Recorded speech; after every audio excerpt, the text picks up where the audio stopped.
इससे पहले हम प्रश्नावली 3.3 में प्रतिस्थापन विधि को हल करके देख चुके हैं और उसमें हमने बहुत सारी वीडियोस के माध्यम से हल करके देखा है। आज हम प्रश्नावली 3.4 को करेंगे, जिसमें हमें सवालों को विलोपन विधि से हल करना है। अब ये विलोपन विधि होती क्या है, ये मैं आपको इससे पहले की वीडियो में बता चुका हूँ, तो आप उस वीडियो को देखें और आपको पता लग जाएगा कि जो हमारी विलोपन विधि है वो है क्या। तो आज हम इसी प्रश्नावली 3.4 के पहले सवाल को लेते हैं और प्रश्नावली 3.4 में हमसे उसने जो सवाल दिए हैं उनमें हमसे ये कह रहा है कि आपको जो विधि उपयुक्त लगे, दो समीकरणें दी हैं और उनमें हमें जो विधि उपयुक्त लगे, चाहे विलोपन विधि या प्रतिस्थापन विधि, तो सवाल को हमें उन दोनों विधियों से करके दिखाना है। तो सवाल नंबर पहला जो है हमारा वो हम लेते हैं।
तो ये प्रश्नावली 3.4 का पहला सवाल है और पहले सवाल में हमें दो समीकरण दे दी हैं।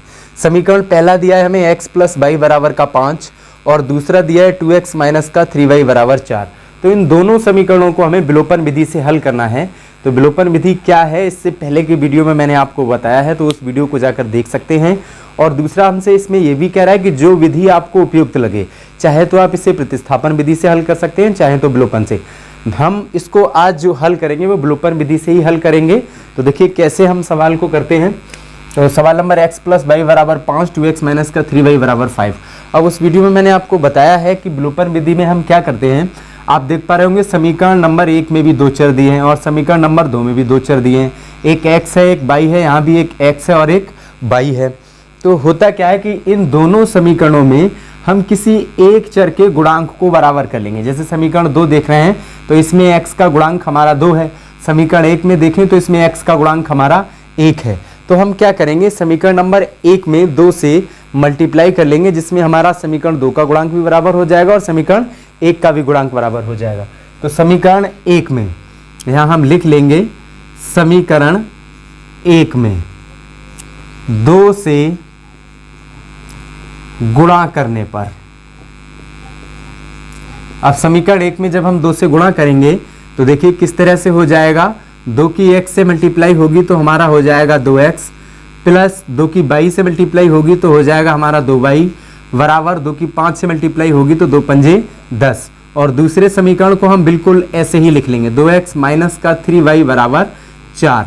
अब आप देख पा रहे होंगे इसमें दोनों समीकरणों में जो x का गुणांक है वो बराबर हो गया है। यहाँ भी x का गुणांक 2 है और यहाँ भी x का गुणांक 2 है और दोनों के जो चिन्ह हैं वो भी हमारे सेम हैं, दोनों प्लस के हैं।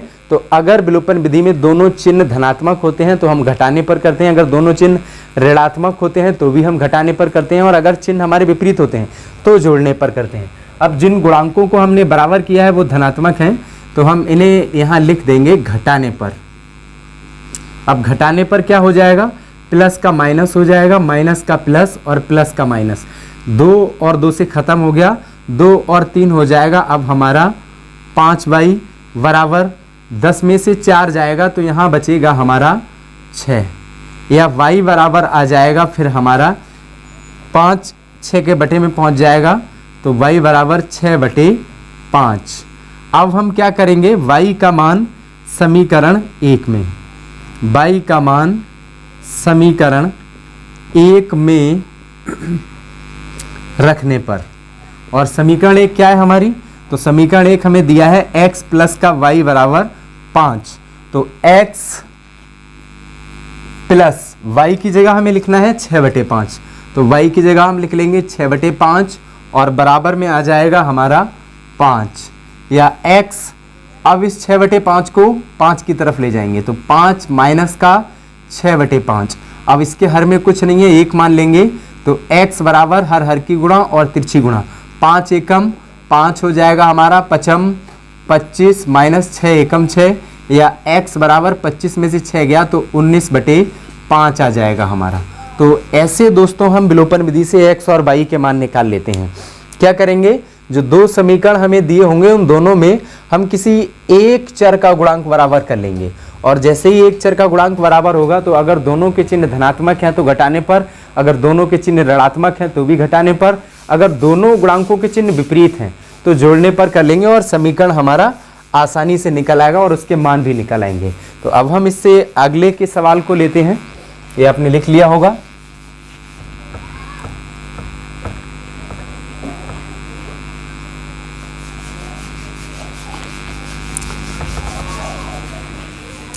सवाल नंबर दूसरा दिया है हमें 3x प्लस 4y बराबर 10। सवाल नंबर दूसरा दिया है हमें 3x प्लस 4y बराबर 10, इसको हम समीकरण एक मान लेंगे। और दूसरा दिया है 2x माइनस 2y बराबर 2, 2x माइनस 2y बराबर 2, इसको समीकरण 2 मान लेंगे। तो जैसा अभी हमने इससे पिछले के सवाल में किया है बिल्कुल वैसे ही करेंगे हम। इसके और इसके दोनों समीकरणों में किसी एक चर के गुणांक को बराबर करेंगे। हम x को ही बराबर कर लेते हैं, यहाँ x का गुणांक 3 है, यहाँ x का गुणांक 2 है। तो करेंगे क्या, इस 2 से समीकरण नंबर 1 में मल्टीप्लाई करेंगे और इस 3 से समीकरण नंबर 2 में मल्टीप्लाई करेंगे। तो 2 से जब 3 को मल्टीप्लाई होगा तो 2 3 6x प्लस 2 की 4 से गुणा होगी 2 चौक 8y, और 2 की 10 से गुणा होगी तो 2 धाई 20। ऐसे ही दूसरे में 3 की 2 से होगी तो 3 दूनी 6x माइनस 3 की 2 से होगी तो 3 दूनी 6y बराबर 3 की 2 से होगी तो 3 दूनी 6। अब देख पा रहे होंगे आप, फिर से दोनों का जो चिन्ह है वो एक जैसा है, जिसका हमने गुणांक बराबर किया है तो हम घटाने पर कर लेंगे।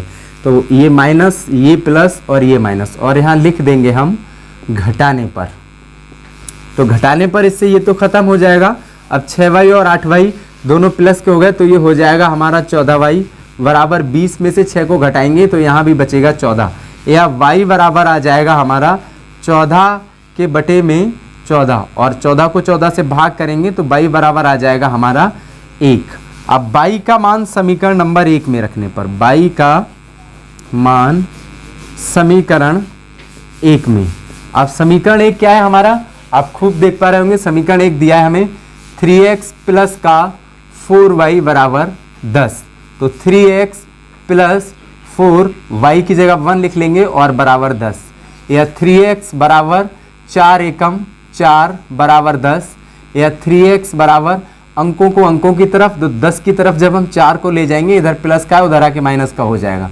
3x बराबर 10 में से 4 गया तो 6 बचेगा, या x बराबर अभी इसके बटे में आ जाएगा तो 3 हो जाएगा, और x बराबर 3 एकम 3, 3 दूनी 6। तो y का मान हमारा 1 आ चुका है और x का मान हमारा 2 आ चुका है।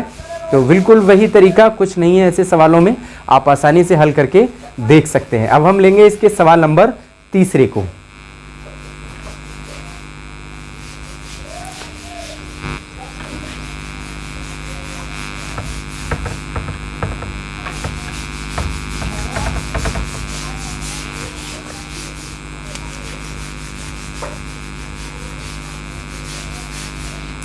तीसरा सवाल दिया है हमें 3x माइनस का 4y बराबर 4, समीकरण नंबर 1, और दूसरा इसका समीकरण दिया है 9x माइनस का 2y बराबर 7।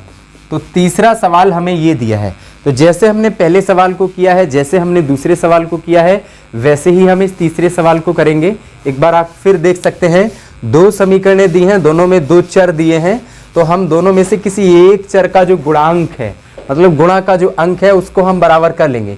हम x का ही बराबर करेंगे। यहाँ पर x का गुणांक 3 है, यहाँ पर x का गुणांक 9 है। तो क्या करेंगे हम, समीकरण नंबर 1 को 9 से और समीकरण नंबर 2 को 3 से मल्टीप्लाई कर लेंगे, जिससे हमें x का गुणांक बराबर मिल जाएगा। और आप देख पा रहे होंगे दोनों का जो चिन्ह है वो भी धनात्मक है, तो घटाने पर करेंगे और आंसर आ जाएगा।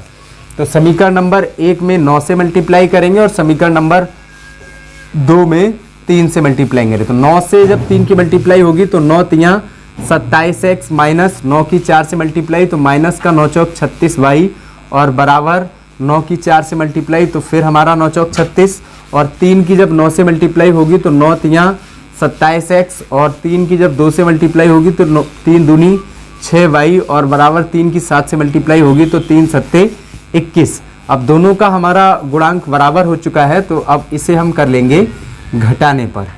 और घटाने पर होता क्या है, चिन्ह बदलते हैं, जो प्लस का है वो माइनस का, जो माइनस का है वो प्लस और जो प्लस का है वो माइनस। तो 27x से 27x हमारा खत्म हो जाएगा और 36y माइनस का है और 6y प्लस का है। तो आप देख पा रहे होंगे यहाँ हमारा बचेगा माइनस का 30y और बराबर 36 में से जब 21 हमारा घटेगा तो ये कितना बचेगा हमारा, 6 में से 1 गया तो हमारा बचेगा 5, 3 में से 2 गया तो हमारा बचेगा 1। या y बराबर हो जाएगा हमारा 15 बटे माइनस का 30, 15 एकम 15, 15 दूनी 30, तो y बराबर आ जाएगा माइनस का 1 बटे 2। अब हम y का मान समीकरण नंबर 1 में रख लेंगे। तो y का मान समीकरण 1 में रखने पर, अब समीकरण 1 क्या है हमारा, आप खूब जानते हैं, 3x माइनस का 4y बराबर 4। तो 3 और x को ऐसे ही लिखेंगे हम और माइनस 4, y का मान माइनस का 1 बटे 2 आया है बराबर 4, या 2 एकम 2, 2 दूनी 4, तो 3x माइनस माइनस प्लस का 2 और बराबर आ जाएगा 4, या 3x बराबर अंकों को अंकों की तरफ 4 की तरफ 2 जाएगा माइनस का हो जाएगा, या 3x बराबर 4 में से 2 गया 2 बचेगा, या x बराबर अब ये 3 इसके बटे में पहुंच जाएगा तो 2 बटे 3 हमारा मान आ जाएगा। तो ऐसे हम सवालों को हल कर सकते हैं। अगर आपको ये वीडियो अच्छा लग रहा है, हेल्पफुल लगता है, तो प्लीज़ चैनल को सब्सक्राइब कीजिए, वीडियो को लाइक कीजिए। वीडियो देखने के लिए आपका बहुत बहुत धन्यवाद।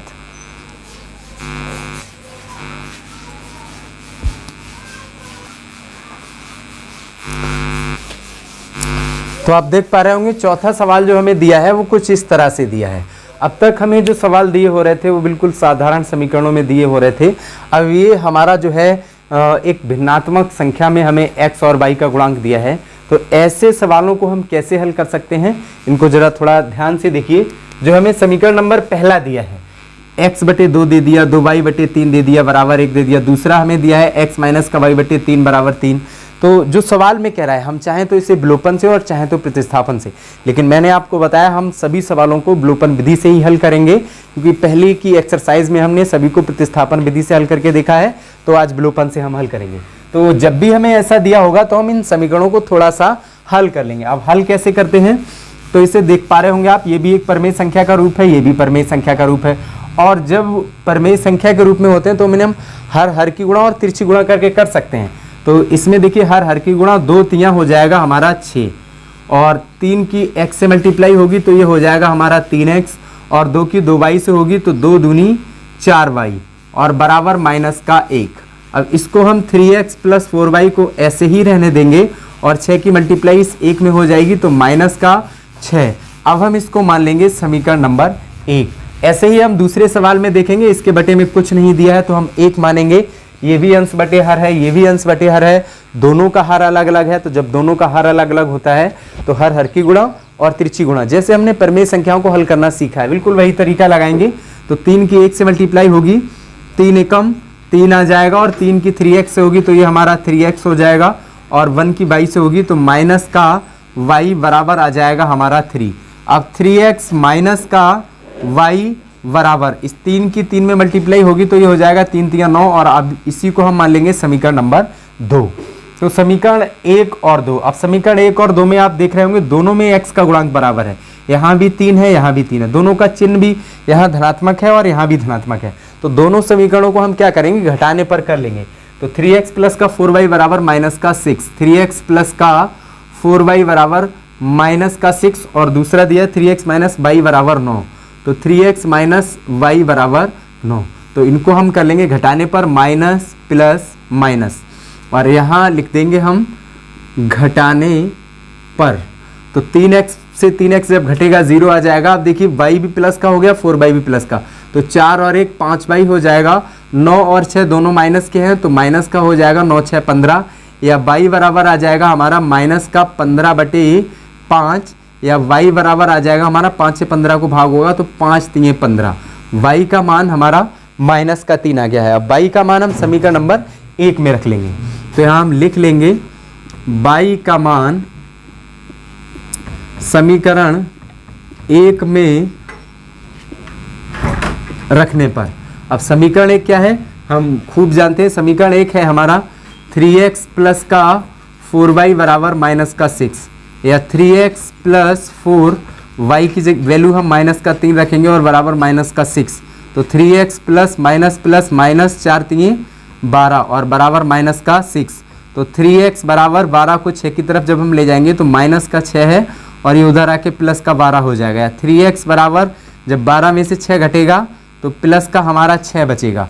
अब 3 से 6 को, तो यहाँ हम x बराबर 6/3 हो जाएगा, या x बराबर 3 एकम 3 3 दूनी 6। तो x का मान आ जाएगा हमारा 2। तो ऐसे हम अगर कोई भी कभी हमें समीकरण ऐसे प्रमेय संख्या के रूप में दिया हो तो उसको पहले हम थोड़ा सा हल करेंगे, और हल करने के बाद उसको 2 समीकरणों में बनाएंगे और फिर घटाने या जोड़ने पर आसानी